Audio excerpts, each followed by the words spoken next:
Hi everyone, we hit 50,000 subscribers the other week, so in honor of that, we're gonna do a Q&A. We'll be starting off with patrons, followed by some select questions from YouTube. Almost all of the substantive questions from our patrons will get answered. If you want to get prioritized in future Q&As, consider supporting us on Patreon, linked in the description. First question from Aaron Moore, what got you interested in military history?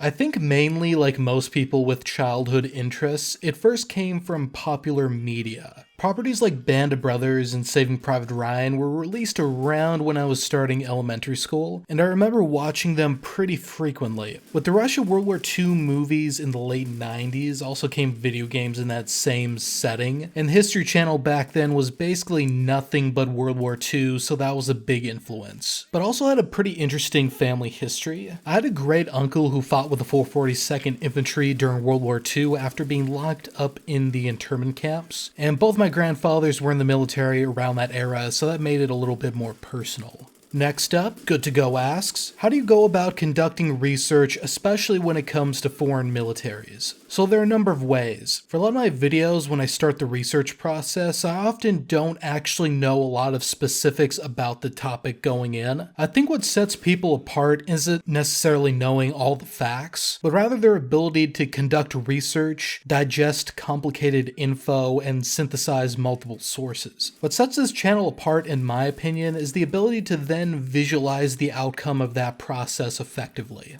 But as for concrete sources, probably the most obvious are tables of organization and field manuals. There are a lot of people who digitize them or include them in the appendix of their digital publications. People like Bayonet Strength, War Establishments, militaryresearch.org, and others. These are what we call primary sources because it basically comes from the horse's mouth. If we're talking about something like doctrine, usually a field manual would be the primary source for that. Either that or maybe some other army study, some kind of directive, or something of that nature. Another primary source is interviews with current or former service members, which we often do when covering modern topics to suss out the intricacies of what's done in practice. For example, as part of the research for the Stryker video, I probably informally interviewed 5 or 6 people who served in Stryker units. As for secondary sources, books that have already conducted original research, studies, and stuff like that are other obvious things that can speed things up. News articles can also be useful, specifically for modern stuff where current events can be relevant. In undergrad, a lot of my professors actually preferred news articles from reputable sources or publications to journal articles, especially for current events and policy proposals, partially because newspapers have a much more stringent, truth-based form of editorial review than academic journals. For foreign stuff, it usually involves Googling in a foreign language. If I'm doing a video on the Russian military or the Chinese military, I'm not searching for stuff in English. I'm searching in Russian or Chinese. And that goes for virtually every other non-English speaking country. Especially for Chinese stuff, we tend to use sources that one might call open source intelligence if you're trying to sound fancy. But basically that means stuff that's open source, open to the public, so news reports, media releases, and stuff like that, because there's not really a chance to get official primary source documentation on stuff from the Chinese government.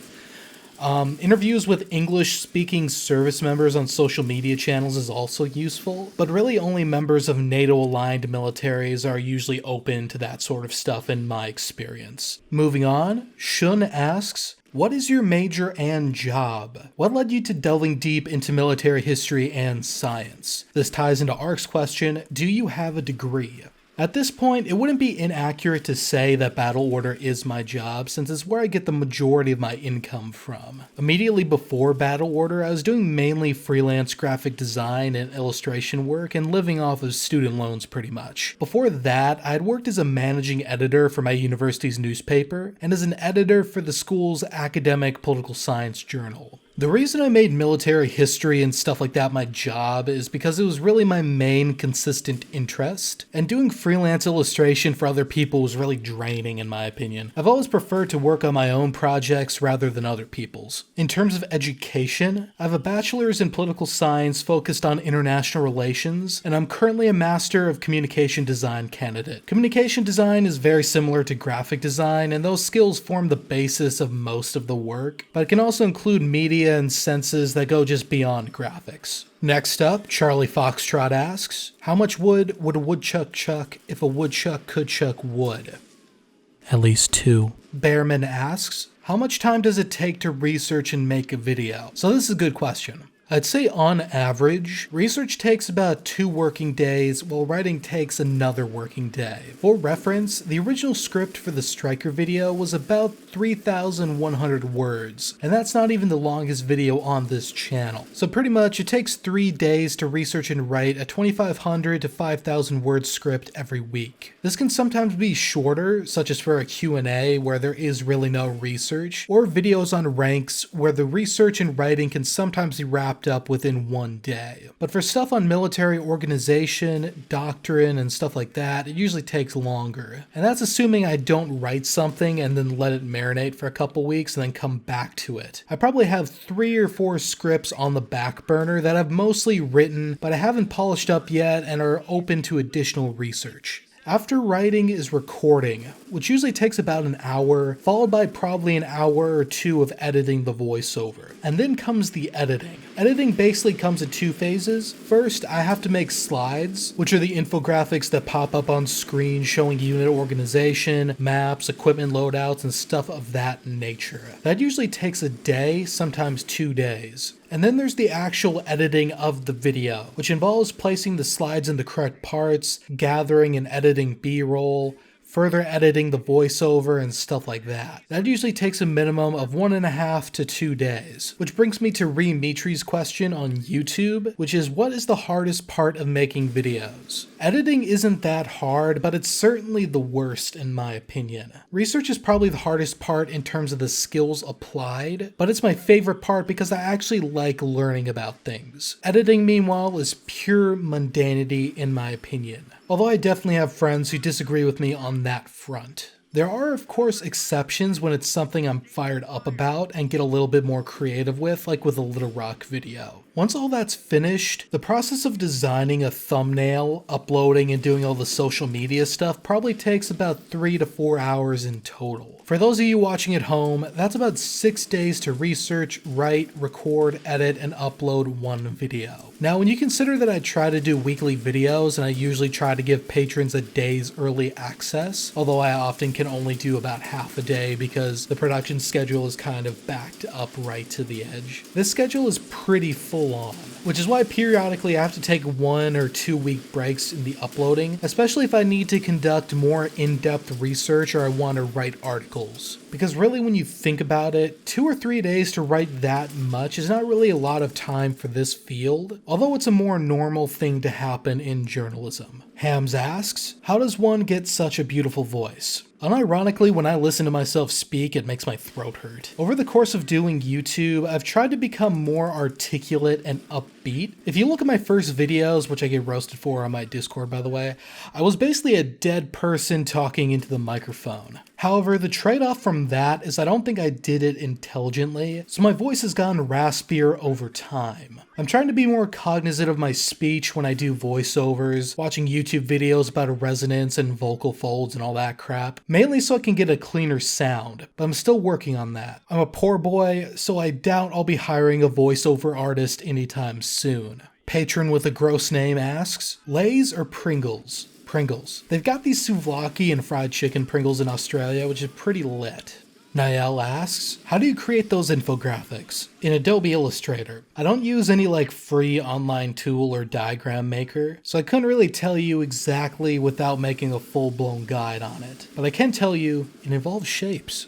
Templar Roman on YouTube asks, how often do you plan to update the website in the near future? So for those of you who don't know, Battle Order started as a website on military organization, and I started the YouTube channel probably a half a year after that launched. However, with the YouTube schedule, school, and trying to maintain some downtime so I don't just get completely burnt out, it's hard to also write articles for the website. I'd probably have to get to the point of financial stability where I could hire a video editor. I'm morally opposed to not paying people for work, especially if I'm making money off of it, and I think unpaid internships for experience is BS and exploitation, so I'm not going to have unpaid video editors. Another issue is that I'd have to train the person remotely, because military stuff is very niche and I've spent years figuring out how to visualize things, so I don't think I could just hand it off to a more skilled video editor who lacks that specific knowledge.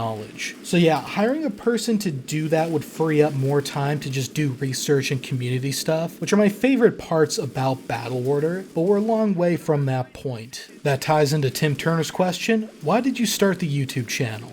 Well, Tim, basically my soon-to-be wife said you have to get a job, and after finding it impossible to get a real job because of the type of visa I was on at the time, I decided to make a YouTube channel and Patreon instead, and it's gone pretty okay. Joshua Harrison asks, do you prefer butter or oil for greasing a pan? Generally, I only use butter when I'm cooking on fairly low heat and I'm looking for a specific buttery flavor. Sometimes I'll use butter in conjunction with olive oil, such as for like shrimp spaghetti or whatever. Even then, I usually use margarine rather than butter just because that's what we buy and that's what the wife likes. I usually cook stuff at pretty high heat, so I overwhelmingly use canola oil or sunflower oil for my everyday. Major Bookworm asks, what's the most frustrating research experience you've had for this channel or otherwise? I generally don't really get frustrated when doing research for the channel because that's the part I actually like most about making videos. I view it more as unraveling a puzzle than as a frustrating experience. What is frustrating is when you do research, make the product, and it turns out that the research was either incomplete or inaccurate. Research for me is only really frustrating when I don't give a crap about what I'm researching. For a year I studied Masters of Journalism at the University of Melbourne before transferring, and I got frustrated a lot because I often did not care at all about the story I was assigned, and it often involved things I didn't really want to do, such as talking to strangers on the street about topics I don't really care about. The Most Okay Person Ever asks, what conflict do you find most interesting to learn about? What I'm really fired up about researching varies week to week. Most of the time I decide a video topic like only 1 or 2 weeks out from publishing based solely on what I'm interested in that moment. However, I think the Cold War era is the most consistently interesting to me, although I know I don't cover it as much. Raid Zakula asks, burgers or burritos? Burritos. Chicken sandwiches are superior to burgers, don't at me. Rebel Captain asks, what country are you from? You don't have an Australian accent in your video. So I currently live in Melbourne, Australia, but I'm originally from California. I moved out here after undergrad to live with my now fiance and started going to grad school probably like a half a year after that. James Harding asks, why are there 2 variations of colonel and lieutenant? They're referring to the first and second lieutenant, and then the colonel and lieutenant colonel in the US Army. The very simplified answer is way back when, rifle companies were commanded by a captain. Each company had 2 lieutenants, the first lieutenant and the second lieutenant, who would aid the captain in control of the company by commanding platoons, which were basically half companies. The lieutenant colonel filled a sort of equivalent position for the colonel, who commanded a regiment. If a regiment were split into permanent or ad hoc battalions, a lieutenant colonel would command one of them in lieu of the colonel, while majors would command the others. And Ree Mitra asks, are you a dog or a cat person? Dog 100%. Thanks for sending in your questions. If you want to get more Battle Order, you should check out this video on the development of early Soviet airborne forces in the 1930s. It's a pretty good video in my opinion, but hasn't gotten a lot of attention because of the time period it covers. I'll see you over there.